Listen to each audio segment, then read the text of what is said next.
ninavyompenda mimi na kama mapenzi bado nitayaongeza mimi.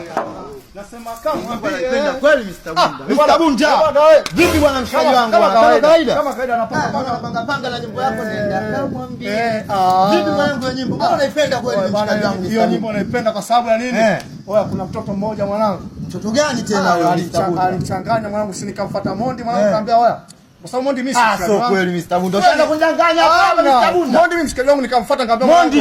Mr. Bunda sio kweli bwana. Wewe uamini? Nikamfuata mwanangu nikamwambia kuna leo nikanzingua. Naomba muandikie nenda kamwambie. Sasa kama wabishi mimi Mondi. Mr. Bunda muongo bwana. Mimi si muongo anokota. Nani Mondi? Anokota. Sio kweli. Yule mtoto Mondi. Hii hapa bwana ni Mondi huyo. Nataka kamwambie ile ndo nilikuwa naye mimi studio. Sio kweli. Mpigie tumsikie mpigie. Mondi hii. Namba yake yenyewe kwanza unayo kweli namba ya Mondi wewe? Mimi simu yangu anokota si. Tena naweka speaker. Mpigie. Hiyo nayo. Amani unaongea Diamond Platinum. Oya Mr. Bunda hapa ni aje? Mr. Bunda. Oya kama kawa. Kama kawaida. Ndio Mr. Bunda acha kumdanganya. Bwana Shega, bwana Mondi Platinum. Dangote ama chibu.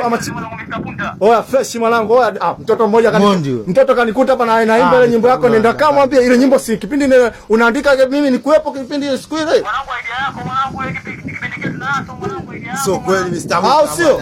Mr. Bunda. Amini mwanangu, hebu mwimbie sasa, mwimbie. Mr. Bunda ndo Mondi kweli huyo?